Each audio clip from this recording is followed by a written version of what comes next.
Hey, how the bloody hell are you? My name is Nathan, and together with Rob, the Vape King Bane, and Jake, who needs a new computer, Sanderson, welcome to our weekly podcast called In the Drops, where we discuss the world of indoor cycling, racing strategies, and give hints and tips to both new and expert riders alike. Hey, if you're watching our show on your favorite podcast platform, thanks very much. But do yourself a favor and head on over to our YouTube channel at In the Drops. You'll get to actually watch a lot of the videos that we review and talk about, as well as our quiz, which is coming up at the end of the show. In this week, we talk about virtual shifting. Is it a gimmick? The Wahoo Kickr Run, how good is it? ZRL Race 5 Chasing the Sun points race. So Rob's going to talk about that on the inside line. And we have our guest, Mike Hanney, who is the brains behind Zwiftalizer and all things connectivity regarding Zwift. So before we get onto it though, Jake, did you know, I was having a look at our stats that nearly about 68% of the people who watch our videos aren't subscribed. So, hey guys, if we're doing something wrong, let us know in the comments. Otherwise, hit that subscribe button, hit that like button if you're getting some value out of our videos and some entertainment. Do yourself a favor and you'll get notified about all of our videos that come along. Our field research indicates that the, what is that? What did we say it was? How many? 68%. 68%. So there's the 32% that are subscribed for you. Is that what it is? And then me and Rob kind of need to up our game a little bit and get the higher proportion of people. We'll work on it. We'll see what we can do. There's actually a stat in... Sorry, go ahead. I was going to say 32% is actually really good. So that indicates that people do like the show. So yeah, big thank you to everybody that does subscribe. But for those of you that are watching and don't subscribe, it does make a massive difference. So be one of those 68% of people and click that button. And next week, we'll see where we're looking. And it does equate to an extra 50 watts of power if you do subscribe. So just so you know that. Rob, how are you? How are you feeling? I'm feeling bloody awful. I've been feeling awful for days and I feel awful again. I had a brief period of feeling okay, but it didn't last very long. I tried to do a race, which was stupid, and I nearly coughed up a lung at the top of the first climb on the cobble climbs, Richmond roller coaster thing. So I stopped, which is the first sensible thing I've ever done on a bike. And now I feel terrible again. But I'm here, and well, that's about all I can say. I'm here. I'm alive. Well, thank you for making the effort to turn up. And Jake, how are you feeling? I'm feeling a lot better now. I've fixed my computer, thank you. Yes, so I went away last weekend, and as the viewers of the show may know, I had some technical difficulties, which I later diagnosed as, annoyingly, my PSU, my power supply unit in my PC had died. So I had to order a new one, which wasn't exactly cheap. And then I had to install it, which is a bit of a pain because I had to remove loads of stuff like my hard drive that was blocking it. So it was just, a bit of a pain really. But the good news is, the good news for me, the bad news for you and the viewers is that I fixed it and I'm back. And here we are. So I'm pleased to be here. Excellent, thank you very much. Oh, Rob, I meant to ask, how did you fare up after last weekend's sojourn around London? You're probably confused. You're probably talking about Leeds. Oh, is it Leeds? Is it? Yeah, though I did go to London for 2 days afterwards, so that's why I can't give you. I wasn't trying to be tricky. I did both go to Leeds and London.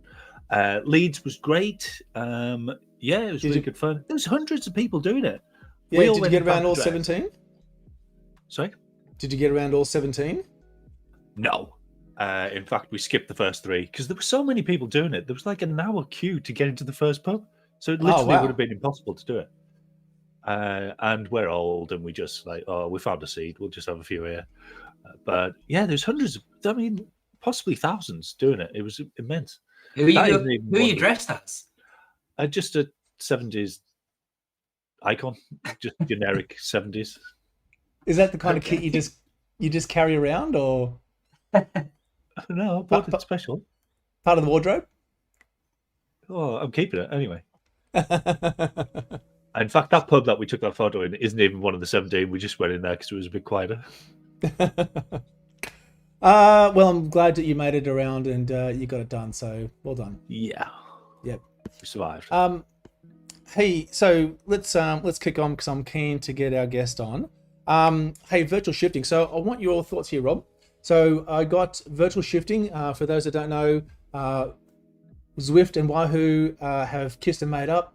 And so Wahoo now updated or sent out a firmware update for their trainers, the Kickr Core especially, that enables virtual shifting. So if you've got like a Zwift Plays, or you've got the clicker that you can buy with the older, now defunct Zwift One hub, you can do virtual shifting.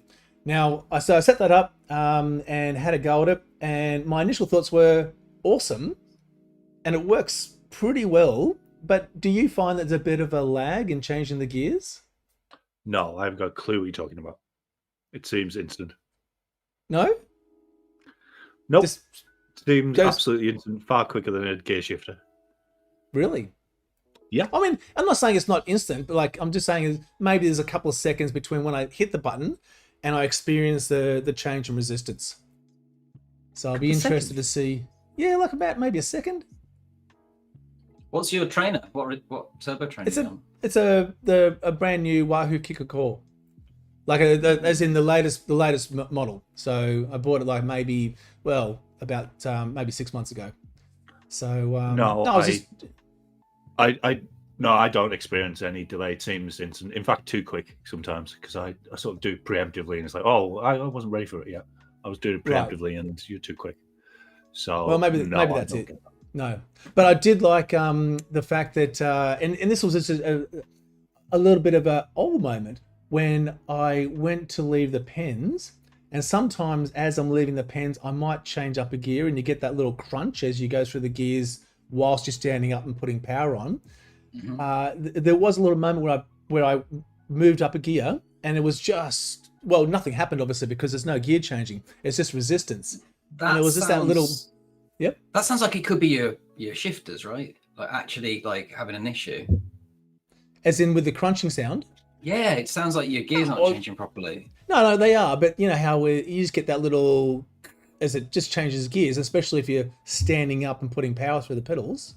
But the thing I was trying to get at was that with the virtual shifting, it was just, it just changed. Like it's just the resistance upped and upped. And there was none of that mental, be prepared for a little, crunch as it changes gears. So I think overall it's pretty good. I'll be interested to see what anyone else who's got virtual shifting, if they've got. Ask the viewers. Yeah. Does anyone else have a delay, or is it just an excuse that Nathan's inventing? But you know what? I'm glad I've got this. I'm glad I've got this delay because we've got the right person to ask coming up in the show. Rob, Ghost Shadows. We were talking about this earlier on. Yeah. Well, I heard a rumor that if you use Ghost, that a shadow is left behind, and we have seen evidence of some people like following ghosts, and wondered how they were doing it. And we did a while back. I don't know if you remember. Connoisseurs of the show might remember, but we did do the thing where if you had source on and you saw your draft gauge going up, but there was no one ahead of you, that you knew that someone has a ghosted attack on you. That's right. Yes, that makes sense. Yeah. Remember? Yeah. So it does that. But here in this video, this guy's girl. Oh, sorry, I should have looked. Is approaching the finish of Innsbruck Ring, and is the resolution really poor? Looks okay. That's all right. Looks really bad to me. And because we're looking for a shadow on the ground. Someone does an actual shadow. Yeah. So they do a ghosted attack, and you see a shadow moving along the road, but the resolution looks super to me. Can't see it. I'm looking. Is this downloaded? Yep. Oh yeah. Oh, there you go. There it is. There it is. For sure. Watch. Yeah. Oh, wow. They get the gap. Is that a bug or is that a design feature? Well, I don't know. Watch the rider reappear though. It's funny because it definitely shows that it's the shadow of the rider. Yeah, yeah. Yeah, there you go. That's got to be a bug, hasn't it? Zwift surely. Maybe it's a secret tip. You can catch it if you're looking for it. Well, the fire socks still go off, don't they? Yeah. Do they? Yeah. That's Yeah. funny. You still see the fire socks. That's quite so. Maybe see the shadow. That's why you don't wear the fire socks. I wear them anyway because they're cool. Sorry. Yeah. It kind of segues into my next point, which I don't know. I heard in Source that you can, Source has obviously got your draft data, and someone said you can actually get the data of a specific rider.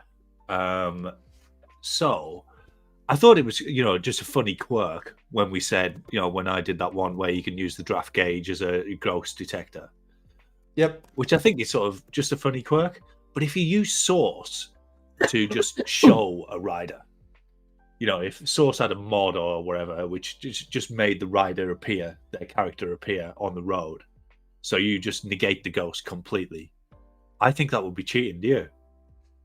Yeah. Well, I don't know. Is it? Is it cheating? I think it's going a step too far. I think little quirks like the shadow and the gauge, your draft gauge changes. Yeah. Draft gauge changes are kind of just like you're accidentally doing it, accidentally finding them. But I think if you go out to deliberately, negate a power up, I think that's cheating. Do you? It's a hard one, isn't it? Because there's so many other. So what? Explain it again. That you mean that if you're being able to detect it via Source, that they're doing it.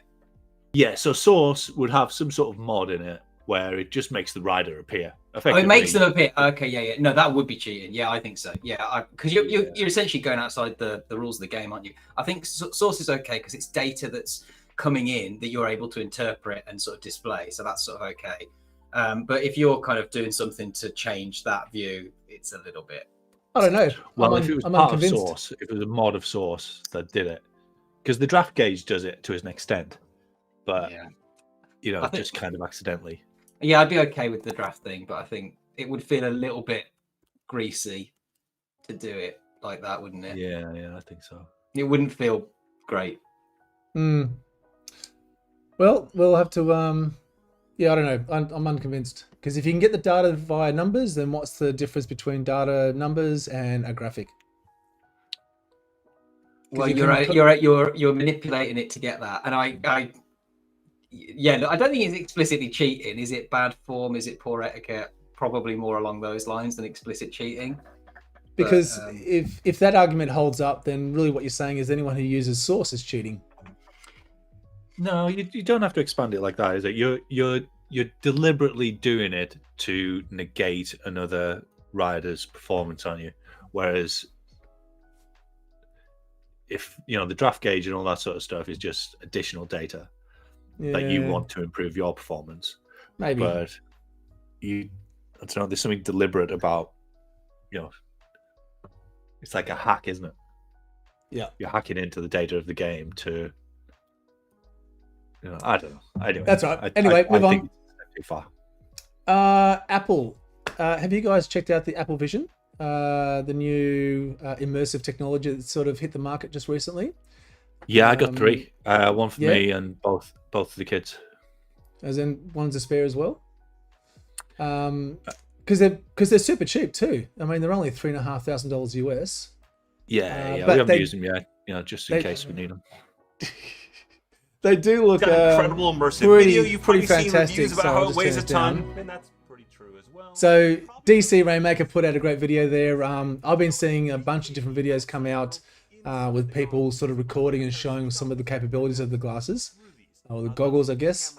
And it looks as if Zwift may be looking at some sort of development there to bring in their virtual riding platform into the goggles, and you can then utilize that kind of technology in terms of your riding. So that's a pretty interesting space. And one of the things I think could work really well would be the whole wraparound view of the world, so that as you turn your head around, you get to see the riders next to you, or on either side. As you move up and down, you can kind of see around more than you can see right now. So I think that'd be pretty good. But what you can see on the screen there is basically Ray's wearing the glasses, and then he's having virtual screens appear in his world that move around with him as he moves his head. So in other examples, they've got people watching sports. They've got different social media screens up in their living rooms virtually, and they can basically navigate between those. So I think it's a pretty fantastic kind of an idea. How well it happens, I'm not too sure. I got concerned that, I don't know, maybe someone that's tried it can tell us if anyone's tried anything similar.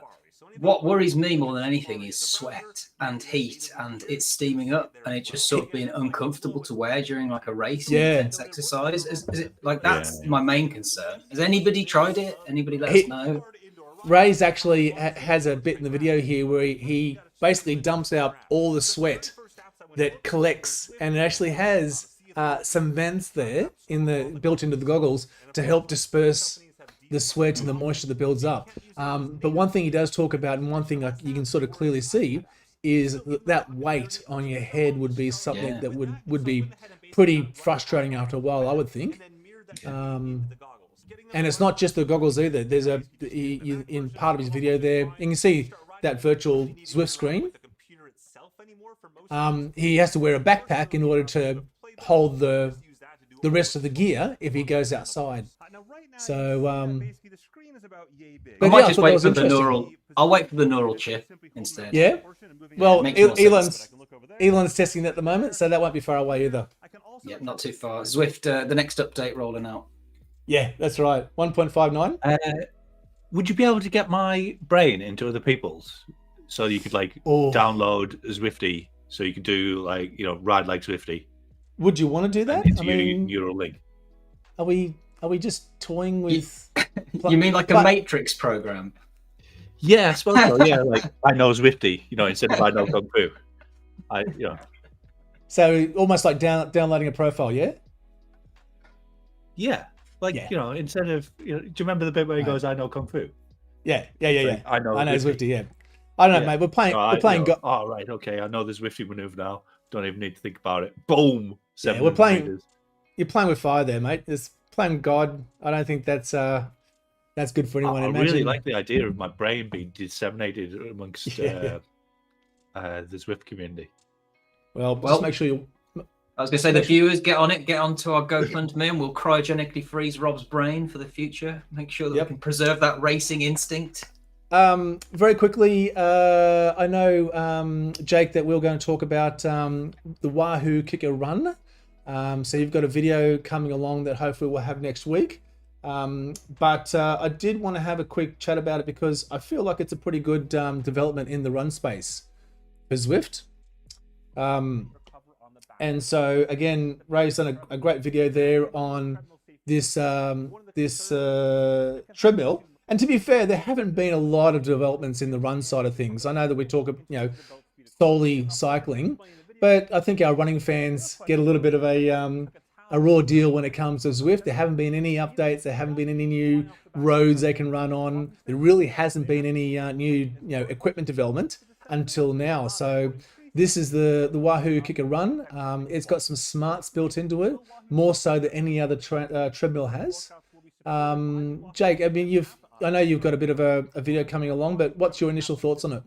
Yeah, I think it looks really cool. So I'm looking forward to sort of putting something together for next week. I'm trying Zwift from a non-gradient variable treadmill, so I can manually adjust it, but it doesn't sort of automatically adjust like the Wahoo one will. But I think it's going to be, that would be really immersive. I think that'd be really, really cool. It looks pretty top of the line. I think it will be doing everything that it needs to do. And I think you were saying that Ray seems quite impressed with it. So I think it will be probably quite a hit. I don't know what it's like in terms of the price range. It's probably for people who are at the upper end of the budget, I would think. Yeah, I think it's about $5,000.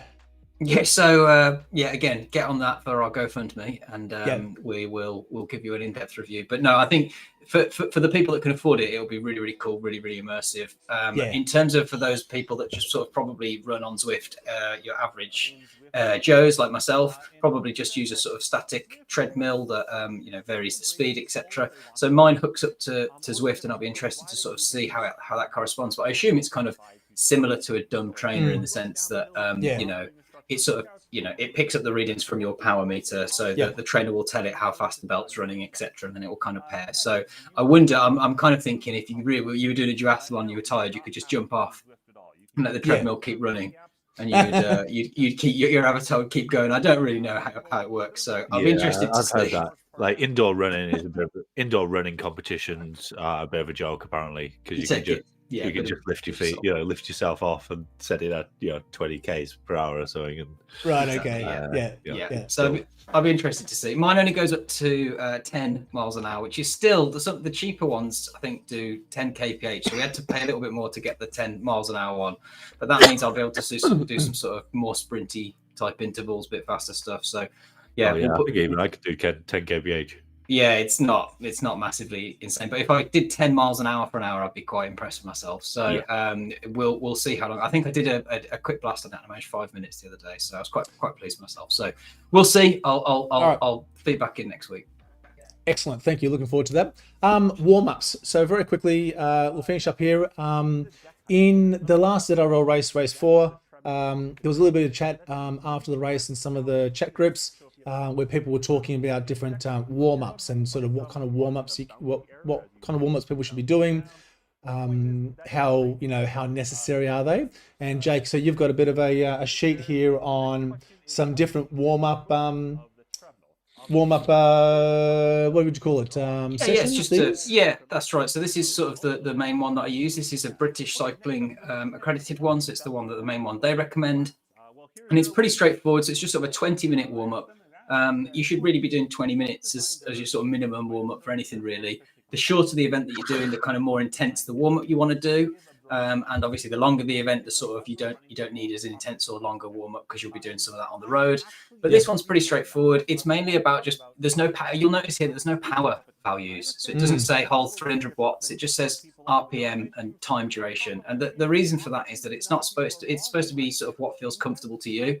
They usually say just sort of pick a gear in the middle of your cassette and sort of spin it, and it's about getting that high cadence up. So you're trying to activate mainly your cardio systems. So that's why the high cadence bits come in quite useful. So you sort of do nothing less than 90 RPM, and that's for me, I'd be doing that like 1.52 watts per kilo, not very hard at all, just sort of spinning, and then you ramp it up there to those, as you can see, 120, 130 RPM little bits for blasts for sort of 30 seconds, designed to really wake your sort of cardio up. And then we follow that with a couple of minutes sort of cool down at 90 RPM, and then we feed into 3 sort of max 6-second blasts. And they don't have to be max, so you don't have to be sprinting at your absolute max. Sort of 75-80% is fine, just enough to get out of the saddle, activate those muscles, and then you sort of get back down. Make sure there's a minute between them. So you're only doing them for 6 seconds, and there's a minute between them. So it sounds difficult, but it's not.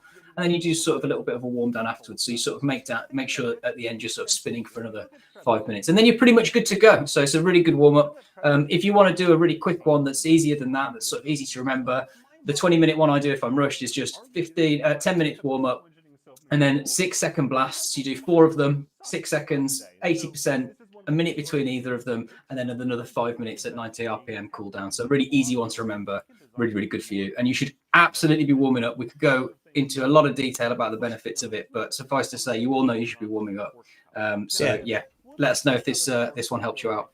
We'll put a link to this PDF in the description of the video below, so you can click on that and download it, and let us know how it goes. Rob, you're a pretty big advocate of warming up, aren't you? You trickster, you. I have never warmed up for more than 5 minutes, and my legs have never got more than 100 RPMs, I don't think. So I don't think I'll be doing it in a warm up. But okay, yeah. All right. Just briefly, what are the benefits? So it's physiological and mental. So that's what British Cycling tells you anyway, if you go on their website. But it's mainly about sort of waking up those systems so that you don't do that at the start of the race where your body's sort of cold and not used to it. So Zwift races are notoriously hard the first 5 minutes. Don't make it any harder on yourself and your body than it has to be. The amount of times when I first started racing and didn't do a warm up that I did the first 5 minutes, got dropped, and then was like, oh, now suddenly I feel great. Yeah, because that 5 minutes was your warm up, and you should have done it before the race. Essentially, then you would have been okay to hold the pack at the start. So, yeah. All right. Hey, we've got our guest coming up, guys. He's the brains behind the Zwiftalizer, the website, and all things connectivity. Let's welcome Mike Hanney to the show.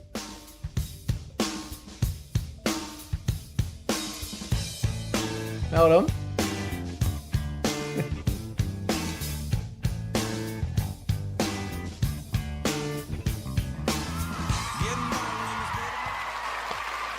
Mike! Hey everyone. Thanks for joining us. That's my pleasure. Hey, Mike. Hi everyone. How's it going? Great How's it going? production you made as well, Nathan. Well done. Yeah, that was Thank you good. very much. Yeah, no, it's, only for our important guests. Mike, so thanks for joining us. So you are the brains behind Zwiftalizer. Can you tell us a little bit about it for those that haven't used it, which I'm sure won't be any of our fans here, but what is it? It's a free tool that you access through a website to help really understand the log file, which is interesting because there's data in there to help you resolve your own issues like connectivity. Dropouts particularly is currently like really a focus, networking and graphics. There we go. Sorry, I was just bringing up the website there. Yeah, there it is. There's the page you're looking at now, there's a couple of features down the left there that anyone can access, like the ping tool, which tests your round trip time to the same location as the Zwift servers. Talk about more about that later. But then to access the main feature, which is to be able to read your log file, visualize it, and understand the data, you do need to register because it's about being a steward of the data here. So all the data that I collect, there are elements within the data like chat and things which are sensitive, need to be protected data. So I need to know that everything that's uploaded, I need to know who did it. So that's why I ask people to register. Right. Okay. And so what inspired you to go ahead and do all this? Well, I've been using an indoor trainer and a power meter for a long time, like before Zwift. So when Zwift came out in 2015, it was quite easy for me to just try it out with my work laptop. And, it was great. I just had to get an AMP Plus dongle. But then quite quickly, I wasn't really satisfied with the quality of the graphics. So I started asking around, like in the Facebook groups and forums, like what's everyone else's experience is like. And we knew that there's the log file existed that tells you like the performance stats, but it's a bit, it's very difficult to read. So first off, make it easier to read, but then collect data from the community and then share it back, because I don't have the time or really the resources to try out all these different systems. So the idea is just crowdsource the data and share it back. So like you're looking at now, I started to rank, which are the best performing computers, graphics cards. And really quite quickly in early 2016, the community figured out that there's a particular brand like NVIDIA graphics card that works better. So, AMD cards, they're much better. But back then, this was really, quite, just uncovered a few things, performance optimizations. But then the other thing was, after that, using that laptop, I wanted to put a computer in my garage, which is, it's damp and dusty. I didn't want to put a lot of money into it. So there's always been this balance of like trying to get the best performance at the lowest cost, which I think is kind of missed a bit in these charts now. And I talk about that in one of my videos, because you could spend like $1,000 to get a great setup, but you don't have to. So that was the other kind of focus. Like, what's the best price point?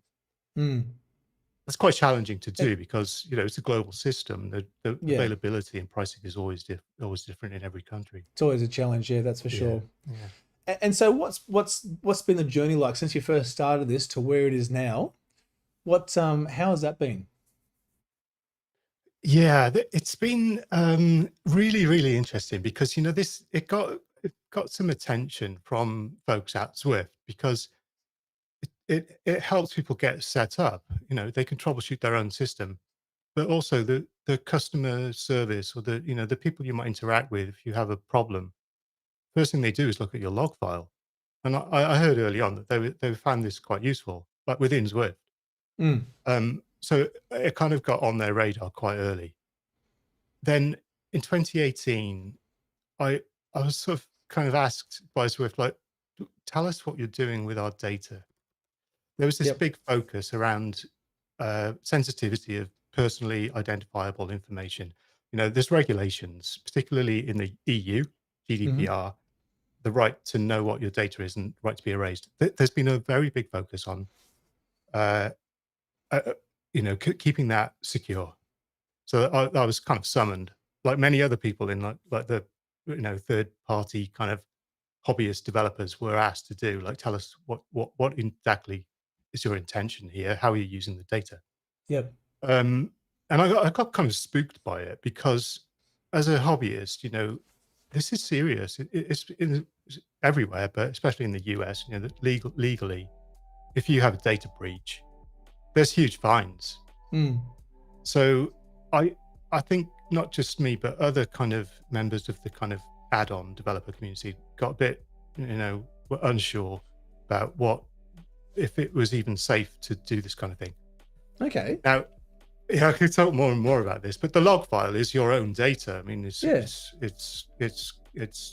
are a few things in there that I'm sensitive about, but it's not using the API. I think that's a really important thing to stress because that was the thing that Zwift really wanted to make sure that nobody was using their API without the proper authentication and security in place because at the time they were also getting lots of investment, and I think they were doing all their due diligence to make sure that there's no leaks. So am I right in saying that Zwift sort of were giving you a bit of a heavy hand in terms of what you were doing with the data, even though the data was owned by the users and even though the users were voluntarily uploading it to your site, they were still putting you through the ringer a little bit, were they? It wasn't really a heavy hand saying you've got to shut you down, like explain yourself or we'll shut you down. Yeah. They were really, really curious as to how they could use it too. So they've always been really supportive. I happen to know somebody who ended up working at Zwift, and he was a really great advocate for improving developer relations and I think this would have been, unfortunately, it's all kind of gone quiet. I think it is a great strategy to encourage outside developers to. Well, I think there's some huge projects, right, which are evidence of huge wins. Zwift Power and Source, two really really popular ones, right? Yeah. But it's also no, they weren't heavy-handed, shutting me down. They're just curious and supportive. But it's gone a bit quiet, and I think with all these concerns about privacy, 2018, developers like myself and others are kind of in limbo because there was talk of a developer program and an API, and it all sort of got quiet. And so we're all kind of in a state of limbo. Yeah. Okay. Well, that's interesting.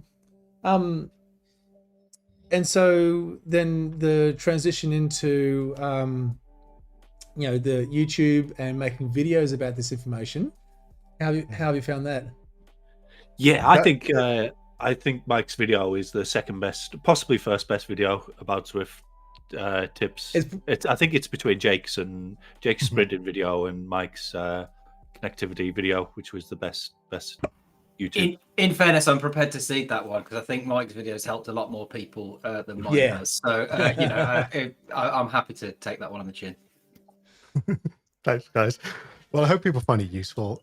It was very challenging to make that video because it's a whole new skill to be able to share information like that. So the first one I did back in November was extremely, like, really, really long, and I struggled to like keep it short. So I've learned a lot. The second one was, kind of get to the point. So 18 tips to improve your signal. Again, it's all gathered from the community, but I hadn't seen, well, kind of recently, them all put together in one place. And there might be some new ones in there too. And it's changing again, right, with the higher frequency kind of data rate, which that's a really, really interesting development. Oh, what in Zwift? What, the 10 hertz thing, or?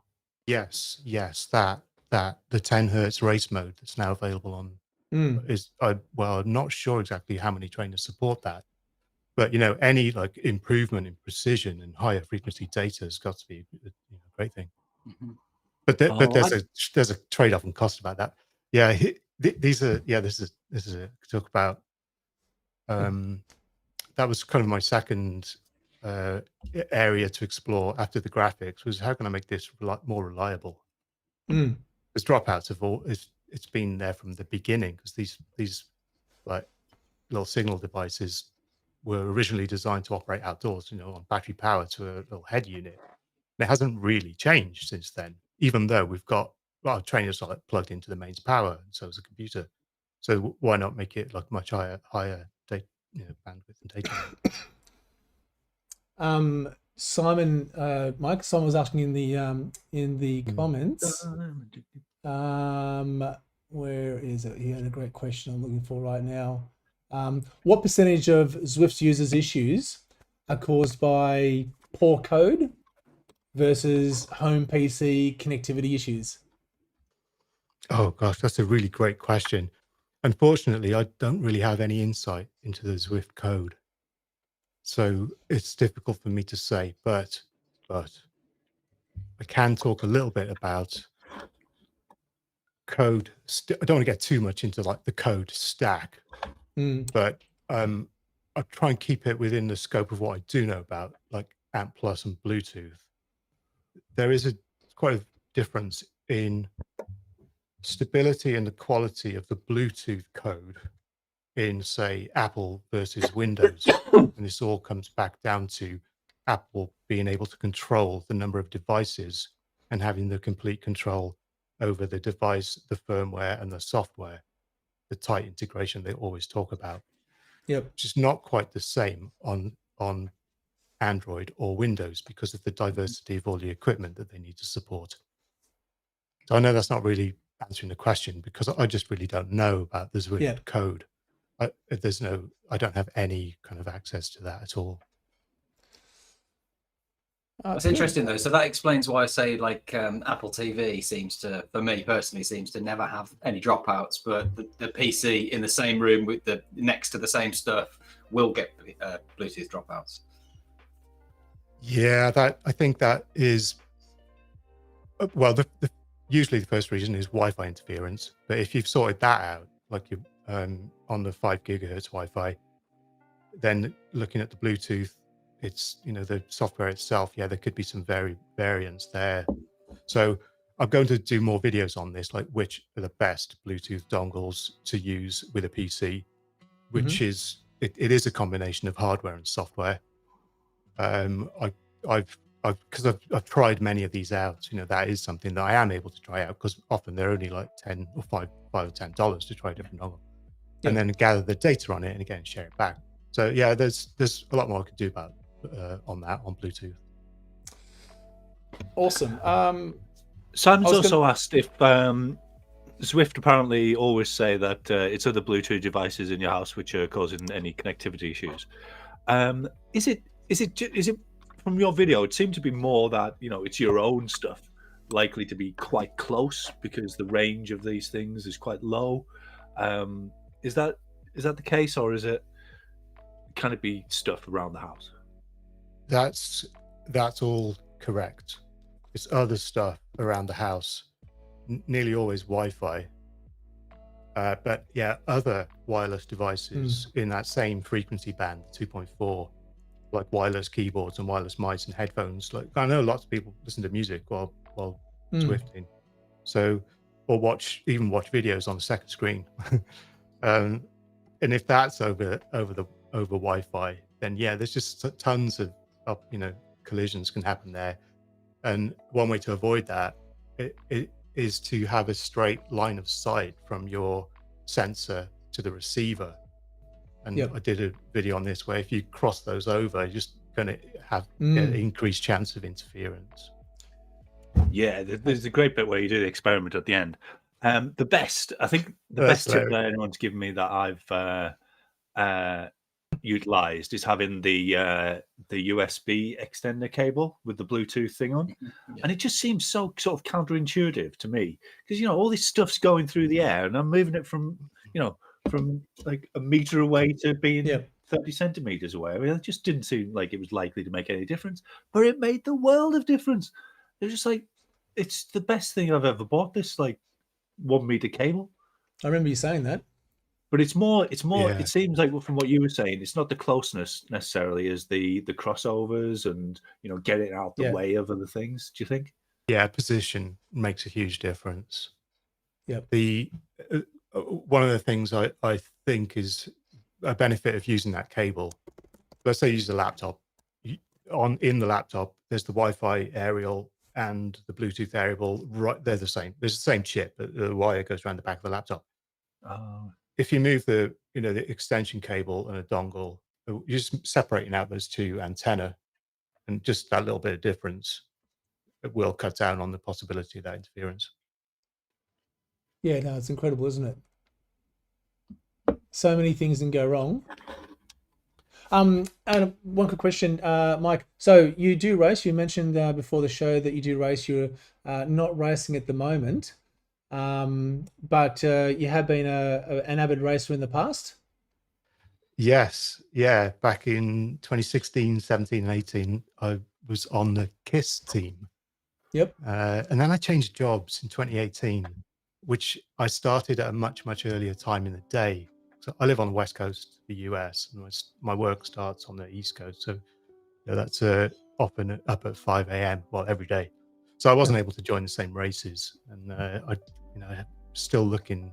I was looking for a team to join now, but then I was ramping up November, December, January, ramping up my training, and then I didn't do the warm-ups. I didn't do my warm-ups or stretches, and now I'm injured, and I'm out. I can't sit down. I've done a hamstring tendonitis injury, and it's put me out. Ouch. Warm-ups, hey, they are important, aren't they? Yeah. What's the prognosis? Like, how long? 6 to 8 weeks. Oh, right. Okay. Of no riding, nothing. Yeah. That's a bit nice tough, little isn't it? mid-season break, that is. Yeah, then you got to do the build-up coming back as well. Very quickly, we're going to. I've just had my first week off in 3 years, and I hate it. You'll be like the rest of us, not winning every race that you go in.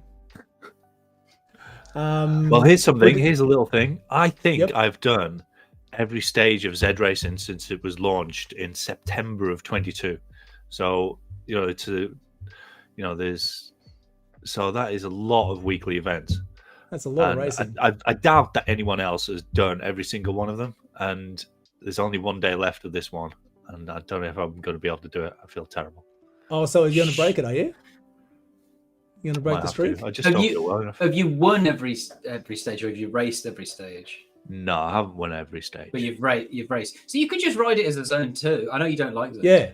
Yeah. You could just ride it as a zone 2. Just to tick it off. I think I'll try and maybe. Oh no, I can't do it later. I might just roll around and say I've done it. Before we go over, because we're going to check out Rob's video on ZRL Race 5 in a moment. Mark said he's been using Zwiftalizer website recently and has switched from AMP Plus to Bluetooth, and the signal is now much cleaner, no dropouts on his Mac. So another case there where you've been able to help someone, which is awesome. Rob, so this week we're doing Race 5. Where is it?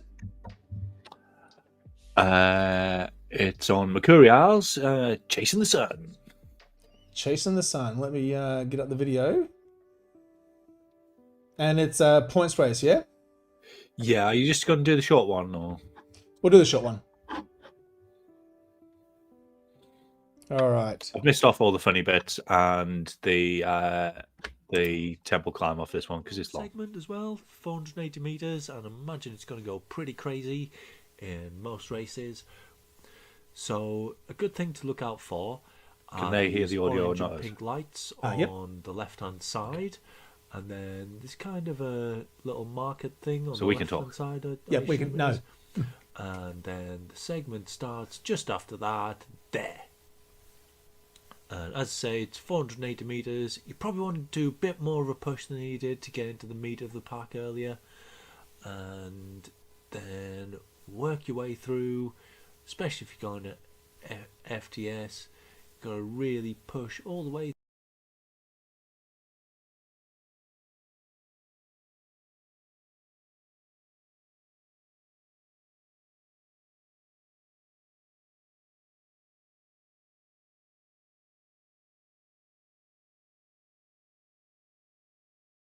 And it lasts for 640 meters.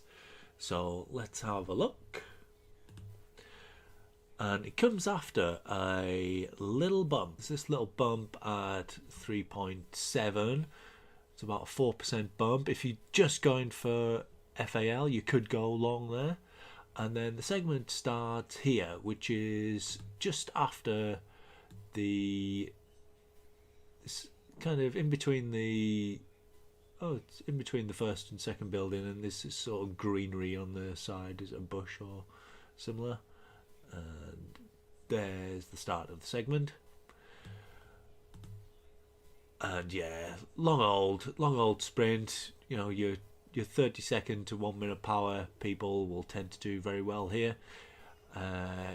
You'll have the aero, so maybe leave that till sort of halfway through the sprint when speeds are at the highest. About here, maybe. Little corner at the end, slightly downish at the end as well. The country sprint is next, and it is tricky. It's so short, you can't really afford to be hanging off the back because people will already be going mad beforehand. You've got the draft fan, which lasts for 40 seconds, far longer than the sprint lasts, so you want to use it early. And yeah, it's just really tough to get the timing right of it. Let's have a look anyway. Yeah, it starts at, was it 17.1?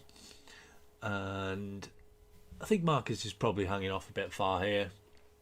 Things are already getting away from him at the front. Does go hard. Gets... And there's that little crossing. Which is, if you do need a reminder, it's crossing in the middle of the countryside for some reason. And yeah, the segment doesn't actually start until there. So you're already, incredibly high speeds before you get there. Look how far away the leaders are.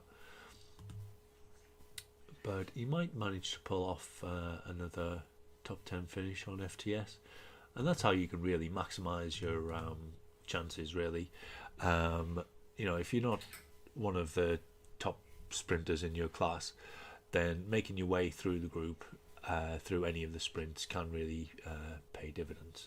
Temple KQM is kind of the defining feature of the race. It starts at 21.1 kilometers.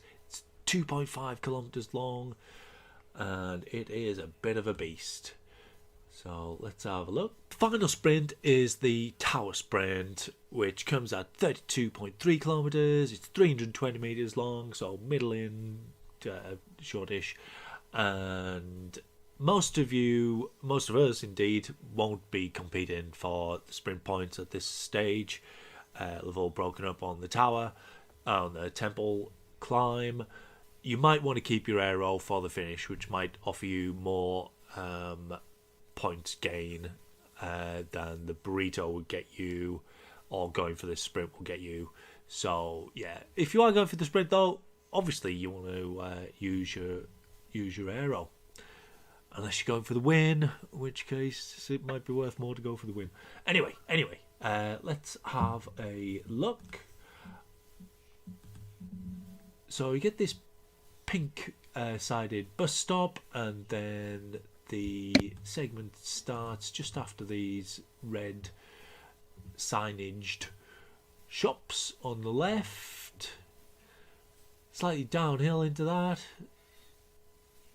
so it will gain a lot of speed. This is a bit of a weird one. He goes all in, like massive goes numbers, all in 1200, for this. 1100. Really gets a lot of speed early. Absolutely hammering it. And then Even though just he like, oh comes no, off I've had the enough. power. Can't bother. I think he might have even done quite well on the FTS. Oh no, 15th.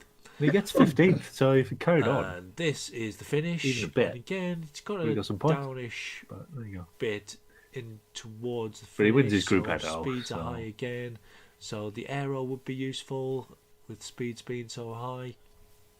But if you've got the burrito, going long might be a good idea. But it does flatten off here, and then there's a slight uppish bit for the finish. You see, I wondered, oh, does this guy really have a 1300 watt best sprint? of luck And then to you see him, he was this like, yeah, he magnificent definitely course. looks like he'd have a I've even 1300 watt done sprint, this doesn't nice he? little slide showing you where all the segments are and how long they are and what power up you should use. Oh, what? And a little They can note. hear me. Oh, except I have included the rooftop reverse, which isn't really a segment, but you know, I just thought I'd add it in. Okay, well, bye. Good luck. Love you. Bye. I told you they could. I told you I was bringing the mics back, but you weren't saying anything that was inappropriate. I did have a question though, Rob. What's your bike choice? What's your bike recommendation for this one? Oh, it's a bit of a strange one, really, because you could go with a few things. I'm recommending, anyone who's watched the video will see that I recommended the Tron. Yeah. As a general thing. But if you're a sprinter and you're going to go for the first three, then it's absolutely fine and probably a good idea to go for aero setup. Yep. Smash the sprints. If you're going to do that anyway, then you may as well take an aero setup.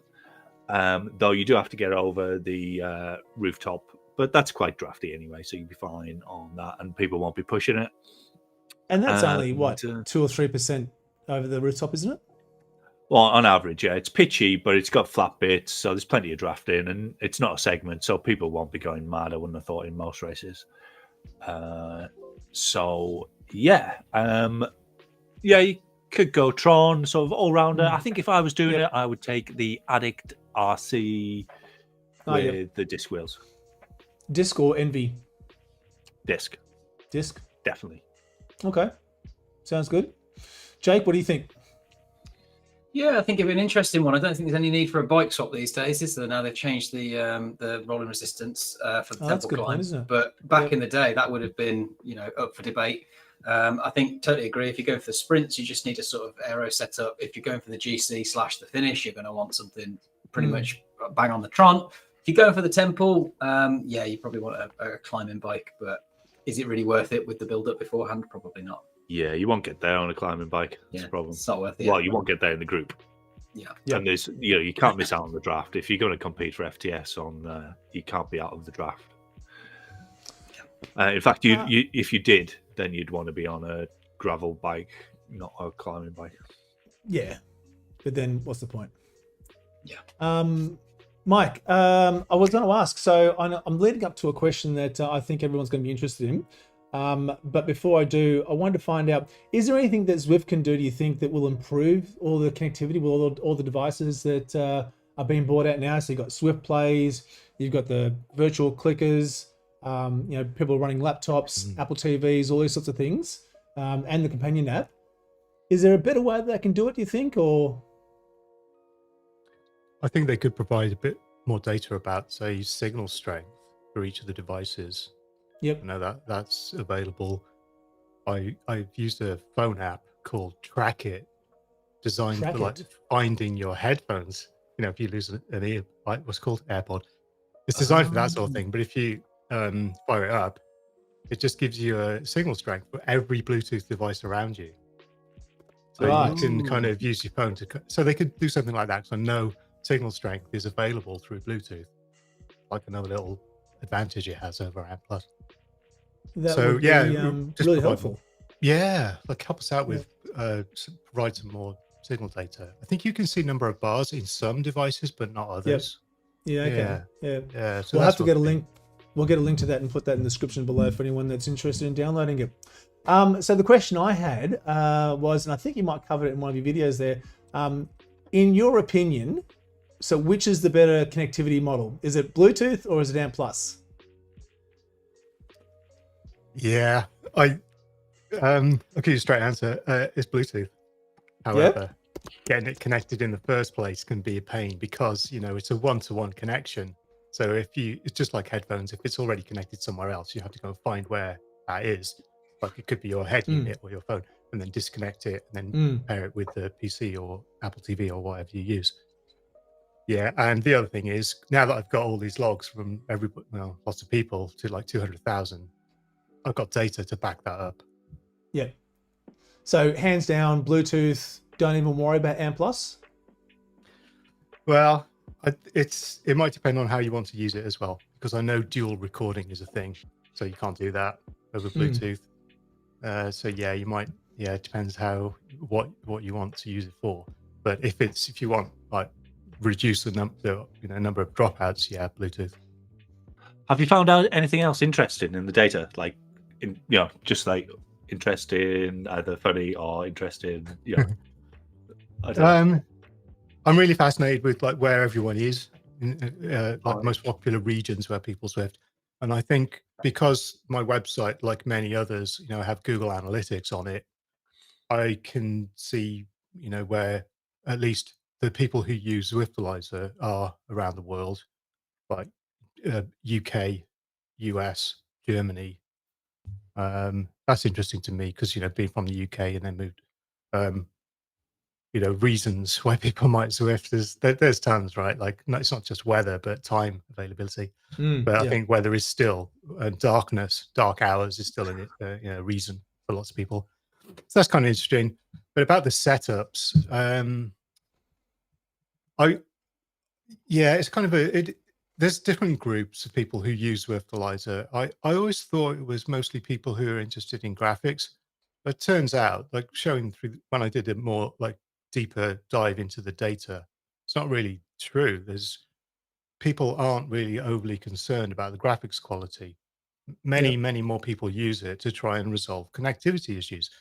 So, and people are using what they have, or they want the convenience of a laptop, which I completely understand. I talk about this as well in one of my videos, that we're not buying a desktop, like tower PC it's not that common anymore.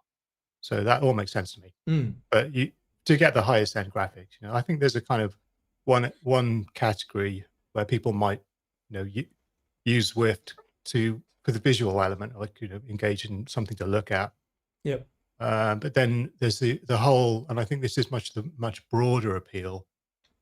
The having good connectivity and the connections made with people. That's going a bit off topic because the data doesn't really show that. But I think that just saying, like, I always thought it was graphics, but actually that's not true. It must be fascinating just to get an insight into the kinds of things that people are using for Zwift. There must be some pretty high-end systems. I mean, I'm looking right there at that Core i9 with the GeForce RTX, the 4070, and that's not a cheap graphics card, is it? No, that's and I can tell you that system will be, most of the the CPU has multiple cores. Nearly all of those will be completely idle, doing nothing at all. It's waste money. Well, I'm certainly waiting on Zwift to bring out a new profile for the higher end Mac. So I've got an Apple M1, and for ages they've been talking about it, but they haven't done anything about it. So even now, I think in one of your videos you mentioned that too, whereas I can't get proper 4K, even though I should be able to. So I think there's Zwift are probably holding up the enhancements there a little bit more so than anything else. Yeah, that's a bit of a puzzle. Why why are they being so, say, cautious, conservative about using the full capability of those new kind of whole new category of chips there from Apple? Yeah, I think they are capable. Yeah. No, it's interesting. So for those that haven't gone over to Mike's website, it's Zwiftalizer.com. We'll put a link in the description of the video below. Go and check it out. Throw your logs up there. See the information that you get back from it. It is quite detailed, so it's very interesting. The information that I got back. Have a look at that, and if you're willing, go buy him a coffee. Go jump into his Patreon group and support him, because like us, Mike does this out of the goodness of his heart, and that only covers the cost so far. So be a sport and kick him some bucks. Yeah, extremely lucky to get this sort of stuff for free. This sort of you'd be expecting to pay some sort of fee to get this level of diagnosis and tools at your fingertips. So really, really good stuff that this is available for the community for free. So yeah, really big thanks to Mike, and support him as best as you can. And all the effort he puts into it. All right. Hey, guess what? I think we've reached that time. Who wants to do a quiz? Mike, you want to hang around and join us in the quiz? Yeah, I'd love to. Awesome. All right, hang on. I've got an intro. There we go. Oh. All right. Let's cut back over to here while I get... So do we decide which one we're going to do? Mine or yours? Rob? I couldn't really work it out. I think yours. We'll do mine. We'll do mine. Okay. So I'm going to bring that up. Now, for those that... Why did you ask me to do one, by the way? I didn't ask you to do one. Oh, okay. We got talking about it, and then I think you said you wanted to do one. I said, I've already done one. But we digress.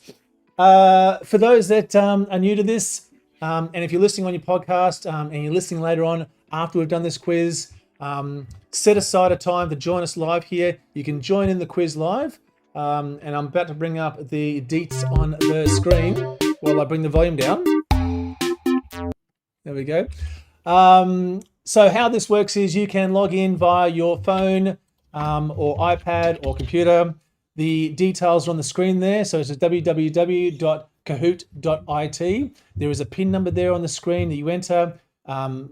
Provide your name, or you can scan the QR code and you can join in live. Quicker you get in is the quicker you get your spot at the front of the pen. Me and Rob. That's right. There. That's exactly it. Now, in this quiz, guys, for those that are still listening, it's a general knowledge. So there is a mixture of various kinds of answers you need to give. So please read the screen. There'll be some questions where you've got to type an answer. There'll be other questions where you get to choose or true or false. So got to stay on your toes like any kind of race. You've got to watch what's going on and keep in the front group. Oh, we're going to be hacked. We've got Anonymous in the chat. We've been hacked. Yeah, I saw that. We've got Anonymous. We've got Simon, who's Zwiftalizer, and Mike's there. Excellent. I'm expecting big things from you, Mike, with all your knowledge. Jake's there. Good to see. Ben, Vincent, Mark, DJ. Where's Matthew Vanderpoel? I was about to say, where is he? He's not there. He hasn't turned up. Oh, maybe we can work out who that is. I know someone who's riding at the moment who normally joins the quiz. I was going to say, maybe we can figure it out by going looking at all the old chats. Yeah, this could be Roy, work. Get in on this. Roy, if you haven't already. We saw June there. Who else? Ryan Condon. Ryan, get in on this. Ryan had an awesome video this week. Yes. Where I also featured. Well, is that why it's awesome? Well, I played my part. Our team tried to shepherd him to his first win. Yep. But tons of people turned up. Oh, well, that's what happens when you're a celebrity. Yeah. And just a reminder, though, for those that are joining in, you'll get both the question and the answer on your device.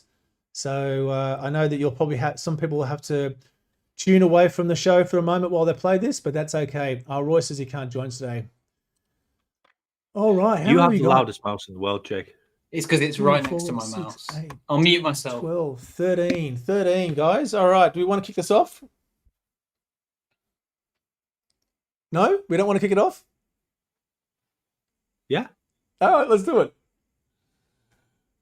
Okay. How well do you know your general knowledge? All right, first question. Which route is this?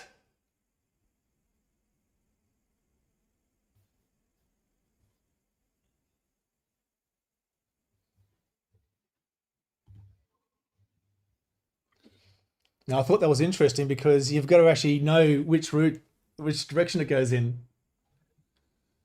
All right, here we go. Old Evo. Oh, he's taking the lead again. You got to watch out for him. Oh, he was quick. He's quite good. All right, next question. You got to type your answer. What is the official name of the Tron bike? Have to type. You got to type the name in. The official name of the Tron bike.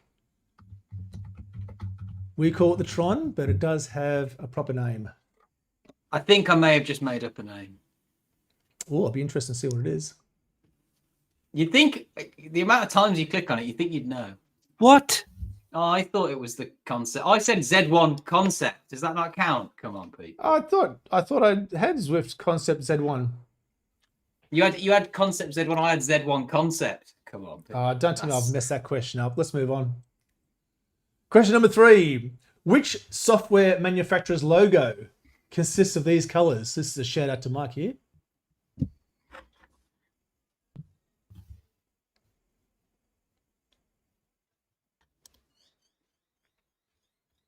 Gosh, Well that took me a really long time. That was just a struggle. Don't feel bad. 2 people got it wrong. Yeah, I saw that. It's weird. And just a reminder also that the speed in which you answer the questions also plays a part in how many points you get too. So the quicker you answer, the more points you get. They don't really use those colors as much anymore, do they? I was just looking at mine. It's just blue now, isn't it? Yeah, now it's just blue. Yeah, that costs less. Old That's Evo why still yeah, on the front there. Zwifty's moving up. That's So good what to we say, see. Mike? Oh, That's why I was slow. It's been a while since I saw those colours. yeah. What's the name of this guy? You got to type your answer. I'm going to guess.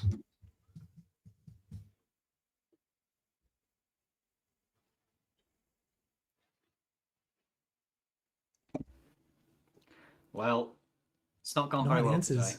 10 answers. Scotty. I went Sammy. I thought Sammy. it was a good guess. I thought it was a squirrel beginning with S. Close enough.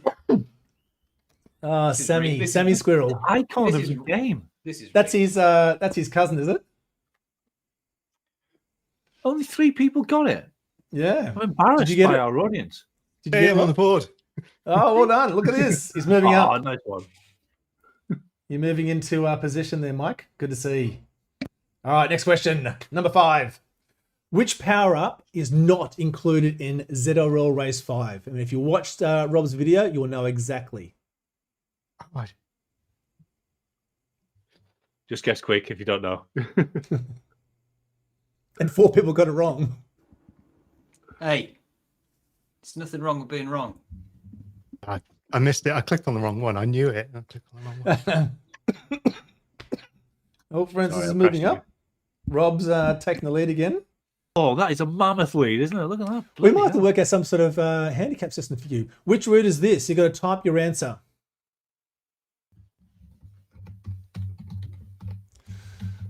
This was, I think, in the previous good- week's quiz. I was going to say the good news for me is I got this wrong the last time we did it, but I remember the answer.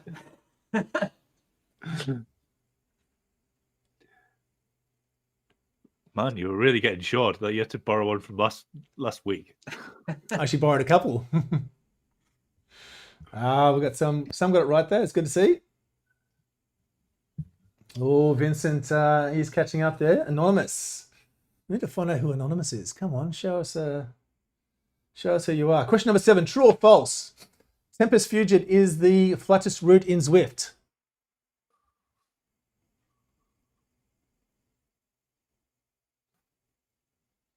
It depends how you count it, doesn't it? Yeah, it could be. You could construe it to be Fuego Flats, couldn't you? Well, this is according to Zwift Insider, so you can take it up with him next week if you disagree. I don't disagree. I got it correct. Just saying.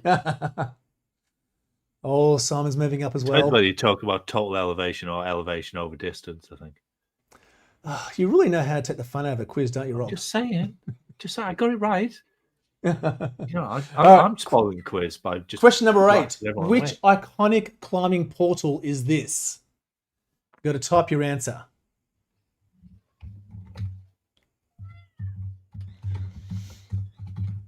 Thank you, AI generator, for that.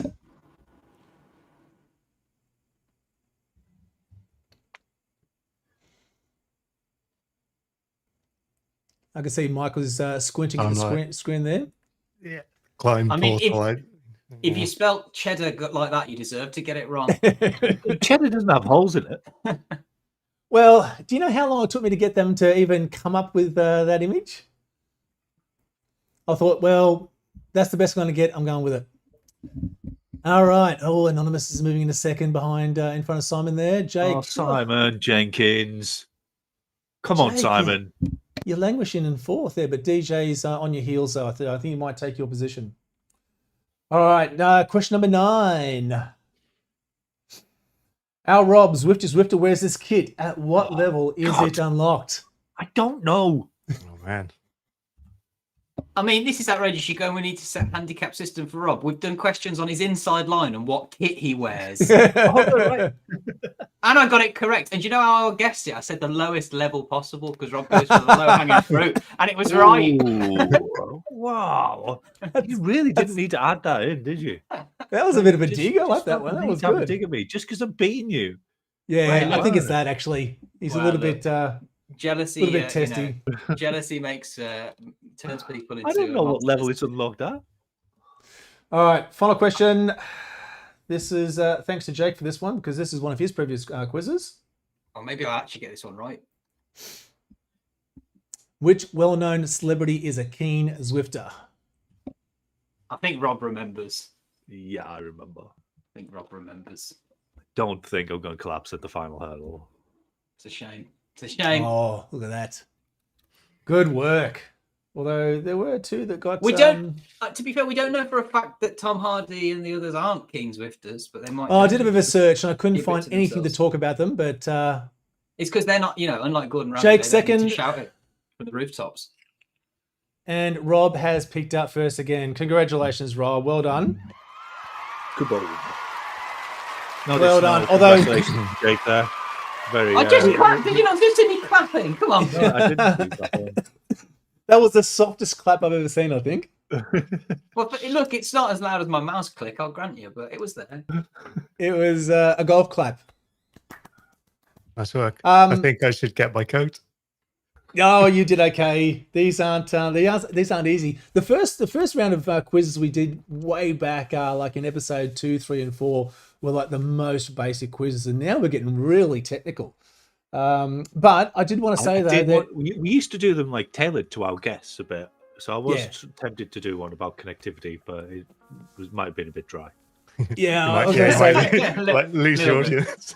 Yeah. When we start talking about different connectivities and protocols, I don't think everyone was going to answer those questions. But I did reach out last night after a couple of wines, and I found Gordon Ramsay on the Zwift Companion app, and I did message him via his last activity and asked him if he wanted to come on the show. So hey, you never know.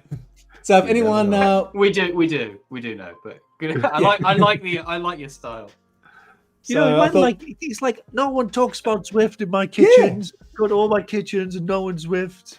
That's exactly what I'm thinking. All the things that I had on my 2024 calendar, being insulted by Gordon Ramsay on the In the Drops podcast was not on the list. But hey, this is where all the unexpected excitement comes from with this show. So if anyone wants to hashtag get Gordon Ramsay on In the Drops, I don't know, I just made that up. You can do that, or if you know Gordon, you're a personal friend, get on to him. Let him know that I've messaged him, and he can respond. All right. Hey, I think we've finished up another show, which is fantastic. Don't you can say stuff. It's okay. Well, I was enjoying Mike's company. Yeah. I wondered if you wanted to talk about anything else, but We can keep on talking with Mike. If anyone else wants to hang around, we can have a bit more of a chat with him. But I did want to say, Mike, thank you very much for joining us. It was fantastic, having a chat about all the things that you've done and join us on the show. So thank you very much. It's been my pleasure, Nathan. Thank you so much for having me on. yeah, Well, thank you. We'll wrap this up, That's right. but then we're gonna come back for anyone else that has any actual tech questions that maybe Mike might be gracious enough to answer. But so I just want to say thank you to everyone that was watching. Simon, Mark, Vincent, Old Evo, DJ, June was in there, Ryan, Roy was there. Thanks, Roy. There were a whole bunch of Steph was there as well. So thanks to everyone who was watching. And Jake, what can they do for us? As always, guys, you've got to remember the most important things that help the channel. Like, comment, most importantly, subscribe. Visit Zwiftalizer, On the Rivet, Zwifty Zwifter, the Paceline, Snowman Cycling, most importantly, In the Drops. All those things really do help us. And we look forward to catching you, as always, on the next one. Thanks very much. All right, Rob, Mike, thank you very much for joining us. I'm not going to end the stream. For anyone else that does have any questions, they can hang around. We'll have a bit more of a chat with Mike for as long as he's got time for us. But to everyone else, thanks for watching. Bye. All right. I'll do a quick end scene, then I'll come back. Hang on one second.